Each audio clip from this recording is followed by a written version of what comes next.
நீங்கள் பார்த்துக் கொண்டு இருப்பது தமிழ் செய்திகள் 24 முதல் 7 வரை. இன்றைய முக்கிய செய்திகள்.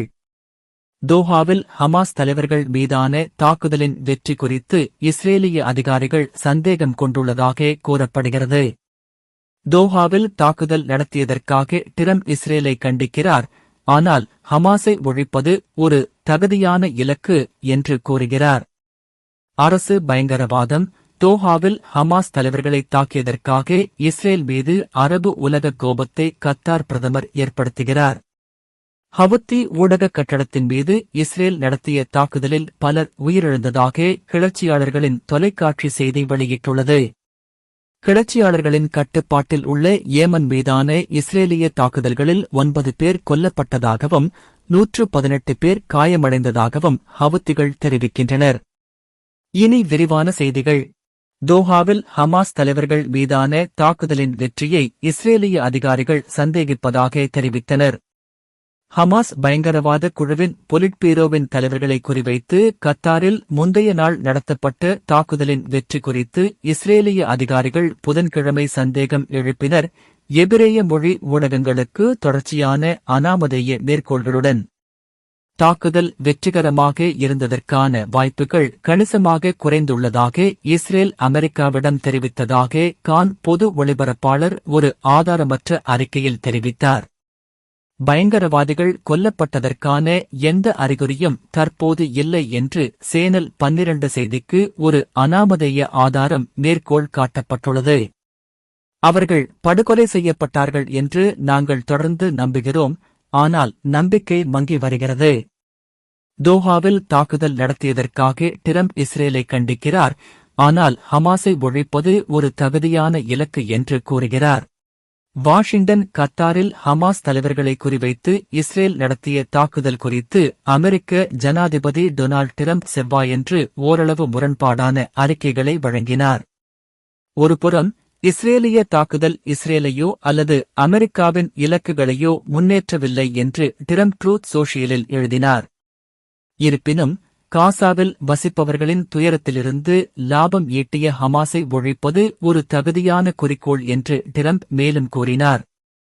இந்த துரதிருஷ்டவசமான சம்பவம் அமைதிக்கான வாய்ப்பாக அமையும் என்று நான் நம்புகிறேன் என்று அவர் கூறினார். தோஹாவில் இஸ்ரேலிய தாக்குதல் குறித்து அமெரிக்க இராணுவத்தால் தனக்கு தகவல் கிடைத்ததாகவும், என்ன நடக்கிறது என்பதை கத்தாருக்கு தெரிவிக்குமாறு அமெரிக்க சிறப்பு தூதர் ஸ்டீவ் விட்காஃபை உடனடியாக இயக்கியதாகவும், அவர் அதை செய்ததாகவும் டிரம்ப் கூறினார். இருப்பினும் துரதிருஷ்டவசமாக தாக்குதலை நிறுத்த மிகவும் தாமதமானது.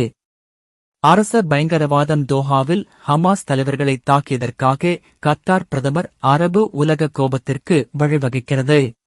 சனிக்கிழமை கத்தார் மற்றும் அரபு மற்றும் மத்திய கிழக்கு நாடுகள் தோஹாவில் கூடியிருந்த ஹமாஸ் தலைவர்களை குறிவைத்து இஸ்ரேல் நடத்திய தாக்குதல்களை சர்வதேச சட்டம் மற்றும் கத்தாரின் இறையாண்மையை மீறுவதாக கண்டனம் செய்தன.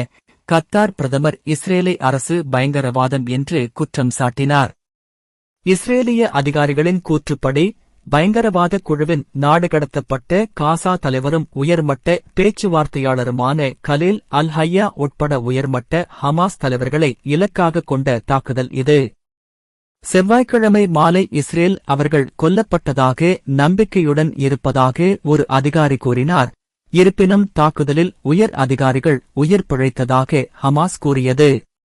தாக்குதல் நடந்த சில மணி நேரங்களுக்குப் பிறகு செய்தியாளர்களிடம் பேசிய கத்தார் பிரதமர் முகமது அப்துல் ரஹ்மான் அல்-தானி, இன்று கத்தார் மண்ணில் நடந்த இஸ்ரேலிய தாக்குதலை நெதன்யாகு போன்ற ஒருவரால் மேற்கொள்ளப்பட்ட அரசு பயங்கரவாதம் என்று மட்டுமே விவரிக்க முடியும் என்று குற்றம் சாட்டினார்.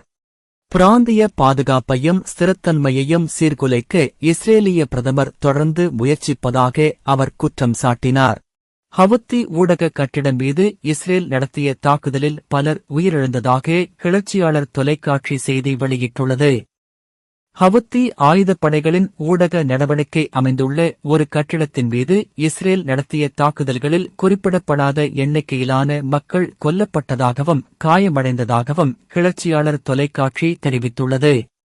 அல் மசிரா தொலைக்காட்சி செய்தி வெளியிட்டுள்ள தார்மீக வழிகாட்டுதல் தலைமையகத்தின் மீதான இஸ்ரேலிய தாக்குதலின் விளைவாக தியாகிகள், காயமடைந்தவர்கள் மற்றும் பல வீடுகள் சேதமடைந்துள்ளன.